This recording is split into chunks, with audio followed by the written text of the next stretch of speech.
Professor Savin Singh आज अपनी geography के व्याख्यान माला में आप सभी लोगों का स्वागत करता हूं। आज हम वायुमंडलीय आर्द्रता के विभिन्न पक्षों पर चर्चा करेंगे। Today I will discuss different aspects of atmospheric humidity. वायुमंडल में हवा में जल के गैसीय रूप अर्थात जलवाष्प की स्थिति को हम वायुमंडल की आर्द्रता कहते हैं। The gaseous form of water in the form of water vapor present in the air of the atmosphere is called atmospheric humidity. धरातल पर सागरीय भाग, जलीय भाग, वनस्पतियों इत्यादि से वाष्पीकरण के माध्यम से जल का रूपांतरण गैसीय रूप में हो जाता है। The process of evaporation converts water from the earth's surface of different water bodies into gaseous form called water vapor or moisture or humidity of the atmosphere.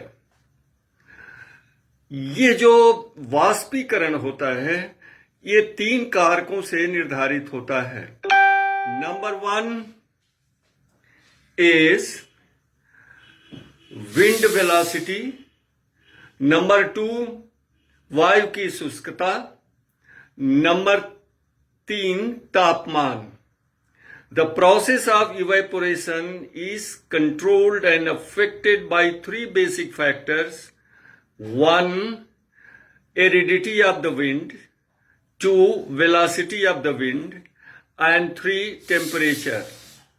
In the process of evaporation is directly related to these factors, meaning thereby if aridity of air increases, if the velocity of wind increases, if temperature increases, then humidity or evaporation also increases and vice versa. ये जो तीन कारक हैं, हवा की शुष्कता, वायु की गति और तापमान, ये वाष्पीकरण की प्रक्रिया से प्रत्यक्ष और सीधे रूप में संबंधित हैं। इन तीनों में वृद्धि होती है तो वाष्पीकरण भी अधिक होता है, इन तीनों में ह्रास होता है तो वाष्पीकरण भी कम होता है। अब वाष्पीकरण के लिए ऊष्मा ऊर्जा की आवश्यकता होती है। Heat energy is required for conversion of water into gaseous form through the process of evaporation. और इस हीट एनर्जी जो होती है वो सौरिक ऊर्जा ही होती है, जिसको हम कैलोरीज इकाई में मापते हैं। The heat energy is directly or indirectly solar energy, and the measurement unit of heat energy is calories. Around 79 calories of heat is required to convert 1 gram of ice into water, and 607 calories of heat is required to convert 1 gram water to water vapor. यानी 1 ग्राम बर्फ को जल में बदलने के लिए, पिघलाने के लिए 79 कैलोरीज हीट की आवश्यकता होती है, और 1 ग्राम जल को वाष्पीकरण द्वारा जलवाष्प में परिवर्तित करने के लिए 607 कैलोरीज की आवश्यकता होती है।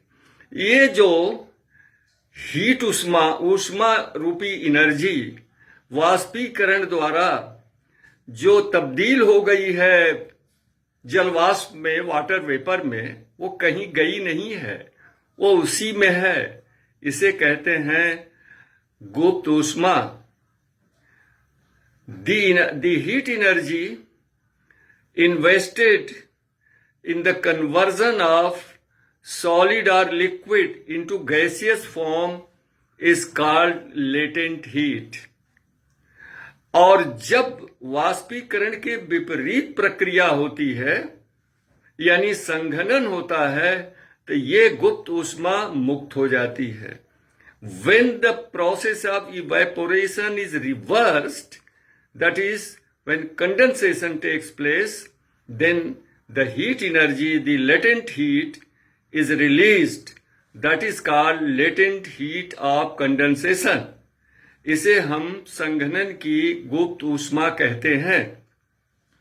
अब हम आते हैं कि वायुमंडल में के संगठन में इस वायुमंडलीय आर्द्रता का, ह्यूमिडिटी का कितना योगदान है. Only 2% of total atmospheric composition consists of humidity. वायुमंडल के संपूर्ण संगठन का केवल 2% भाग वायुमंडलीय आर्द्रता द्वारा बनता है. But this meager amount is significant enough for weather conditions, different weather conditions.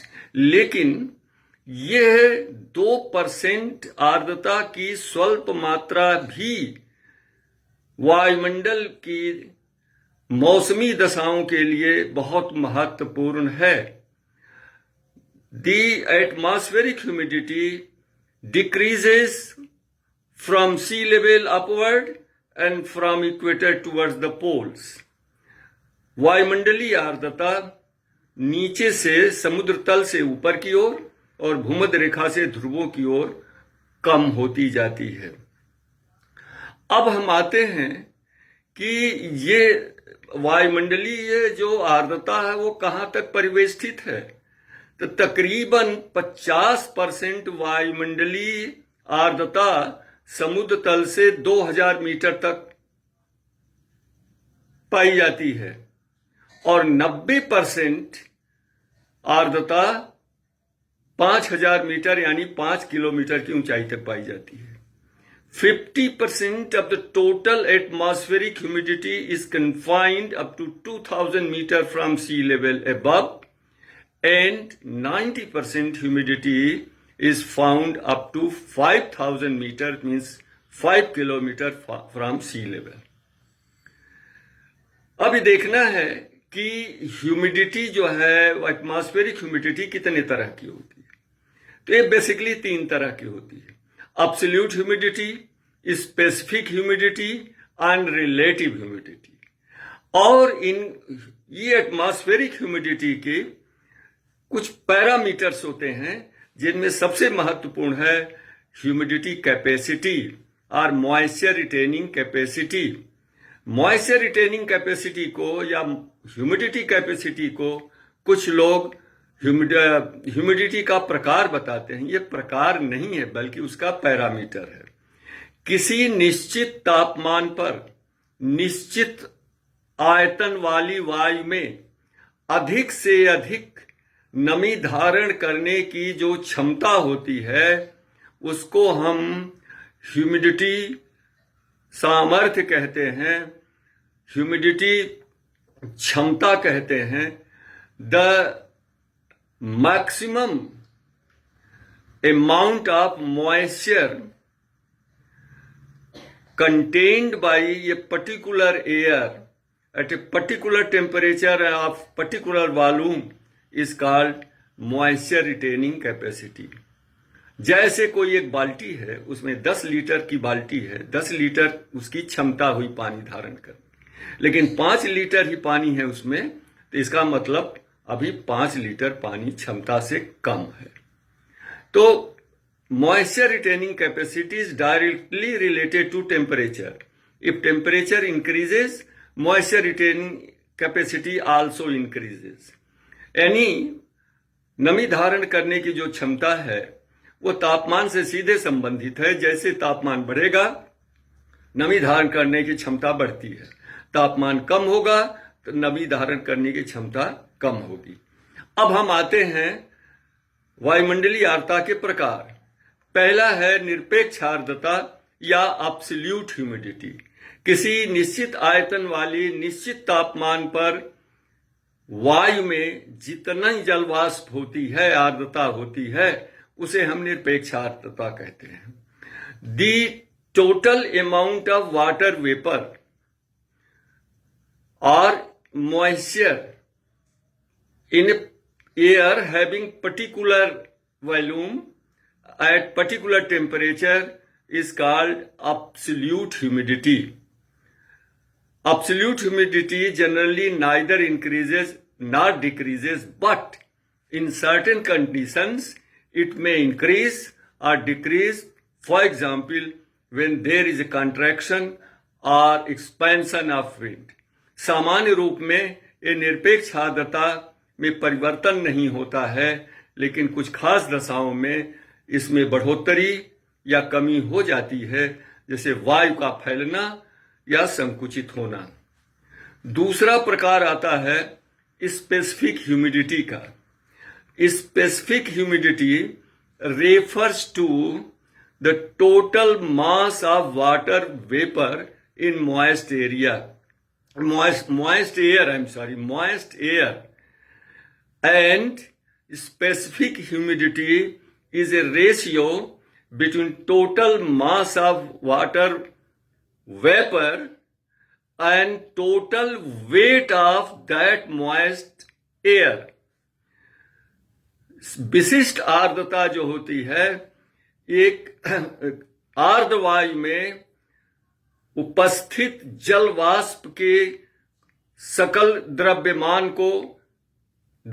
होती है, यानी किसी भी आर्द्र वायु में जितने जल वाष्प का द्रव्यमान होता है उसे हम स्पेसिफिक ह्यूमिडिटी कहते हैं।